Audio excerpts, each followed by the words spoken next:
జాలం వెను తిరిగి వస్తుంది కాలం రేపుగా మన పాపగా పుడుతుంది సరికొత్తగా నీవు నాకు తోడుగా నేను నీకు నీడగా ప్రతి రేయి తీయగా పిలుస్తోంది హాయిగా ఇలా ఉండిపోతే చాలుగా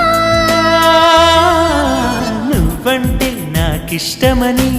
అన్నది నా ప్రతి శ్వాస